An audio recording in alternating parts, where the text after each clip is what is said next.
Olá, bom dia, graça e paz. Mais uma devocional dos nossos estudos de hoje, agora em João, capítulo de número 5. E eu gostaria de compartilhar com vocês um pouquinho da porção da palavra de Deus aqui. De nós podermos olhar para Jesus e em Jesus nós vermos o Pai, nós vermos o próprio Deus. Jesus aqui, desde João capítulo número 1 e por mais esses evangelhos que nós nos deparamos também, é interessante a gente perceber que Jesus ele já vem se apresentando. Primeiro ele se associa, né? Compara ao profeta Moisés.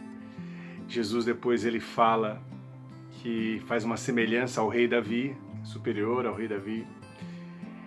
E Jesus ele fala que ele é o Messias, ele é o Salvador.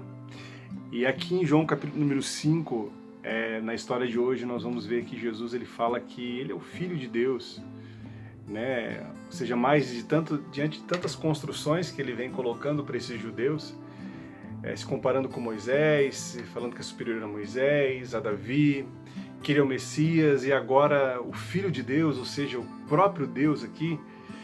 E os judeus aqui, eles se sentem extremamente incomodados com isso. E a primeira parte de João capítulo número 5 aqui, você pode ler, e a gente sempre fala para você ler em casa, né? Também acompanhando, de forma bem resumida aqui, a história nos conta que um homem há 38 anos estava paralítico, no tanque, chamado Casa da Bênção, o tanque de Betesda aqui. E de tempos em tempos, né, conta-se a história, a lenda aqui, verso 4, de vez em quando descia um anjo do Senhor e agitava as águas. O primeiro que entrasse no tanque, depois de agitar as águas, era curado de qualquer doença que tivesse. Ou seja, cada um por si e o diabo por todos, é mais ou menos isso aqui, entendeu? Ele não tinha condição de entrar de modo algum. Tá? E até que chegou Jesus, e o texto nos fala, um dos que estava ali era paralítico, fazia 38 anos. Quando viu deitado, que soube que ele vivia naquele estado durante tanto tempo, Jesus lhe perguntou: você quer ser curado? É óbvio, né? Esse paralítico, a resposta dele foi que não dá tempo, né? Quando as águas se agitam, não dá tempo para ele chegar até ali. E é interessante que Jesus ele realiza esse milagre. O texto nos fala que Jesus ele realiza esse milagre e os judeus estão preocupados com a prática, com o mandamento de não realizar, de não trabalhar no sábado e olha aquele homem carregando essa maca, né? Porque a preocupação dos homens aqui é: o que você está carregando aí? O que você está trabalhando no sábado? Ele falou: estou há 38 anos, né? Estou há 38 anos nessa situação e por quê? O texto mesmo não coloca aqui por que não poderia. Imagina, um homem está há 38 anos. E é óbvio, os judeus não conseguem entender aqui, eles estão muito mais preocupados com o legalismo. E eu olho isso, que muitas vezes a gente está muito mais preocupado com os ritos religiosos, com os sinais religiosos ali, com as práticas religiosas, do que realmente a manifestação do próprio Deus. E o versículo 11 nos fala, ele respondeu, porque, primeiro no 8, Jesus lhe disse: levante-se, pegue a sua maca e ande. Imediatamente o homem ficou curado, pegou a maca e começou a andar. E a preocupação deles é quem era esse homem, né? Quem que era esse homem? E até que, verso 11, mas ele respondeu: o homem que me curou me disse: pegue a sua maca e ande. Então lhe perguntaram: quem é esse homem que mandou pegar a maca e andar? E o texto nos fala que eles não tinham ideia que era Jesus, ou seja, esse que já se comparou com Moisés, a Davi, que é o Messias. E mais tarde, esse homem encontra Jesus no templo, né? Olha, você está curado, não volte a pecar para que algo pior não lhe aconteça. O homem foi contar aos judeus que fora Jesus, né? Que tinha curado. E o que essa palavra falou no meu coração, diante daquilo que eu meditei, diante daquilo que eu busquei? Tem um verso aqui, o versículo de número 2, versículo número 3, ali costumava ficar grande número de pessoas doentes, inválidas, cegas, mancos e paralíticos. Verso 2, há em Jerusalém, perto da porta das ovelhas, um tanque que em aramaico é chamado Betesda, 5 entradas em volta. Eu quero olhar para vocês aqui no versículo 21, da mesma forma que o Pai ressuscita os mortos, que lhe dá vida, o Filho também dá vida a quem Ele quer.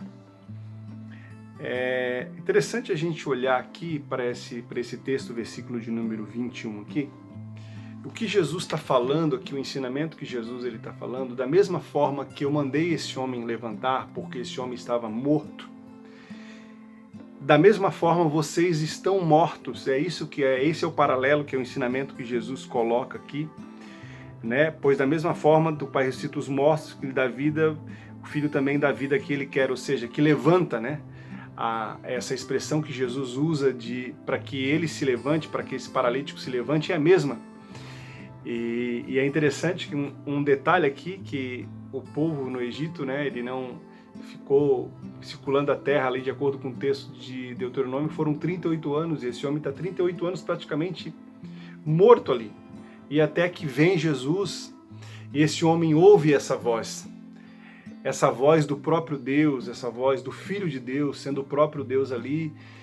E o que Jesus nos fala e nos ensina é que nós estamos mortos e que nós precisamos ouvir a voz dele. Ouvir a voz de Jesus faz toda a diferença, mas ouvir a voz dele como Deus, como Pai. E esses homens aqui, esses religiosos da época, principalmente o grupo dos fariseus aqui, já foi uma ofensa para Jesus, aliás, deles diante de ver Jesus se comparando a Moisés, superior a Davi, como eu já falei, o próprio Messias, mas agora chegaram no limite, onde Jesus ele é o próprio Deus, o Filho de Deus, e Jesus ele fala, vocês estão mortos. A semelhante desse homem, vocês estão mortos. E é necessário ouvir a voz de quem? Ouvir a voz do Pai. E ele continua esse entendimento aqui, né, durante todo o capítulo número 5, ouvir a voz dele, ouvir a voz de Jesus como Deus, como Pai, faz toda a diferença. E é esse o ensinamento que ele coloca aqui. Vocês precisam ouvir a voz daquele que é superior a Moisés, daquele que é superior a Davi, daquele que é o Salvador e daquele que é o Filho do próprio Deus. E que eu e você, no nosso dia a dia, que possamos ouvir a voz de levanta-se, ressuscita, porque muitas vezes nós estamos vivos a semelhante desse homem, mas morto, sem esperança, sem ouvir a voz, ouvindo simplesmente a nossa própria voz. E que possamos no dia a dia termos essa experiência desse homem, onde nós ouvimos a voz, levanta-te e ande. E que essa verdade possa entrar no meu coração e no seu coração. Deus abençoe você. Tenha um bom dia e até amanhã.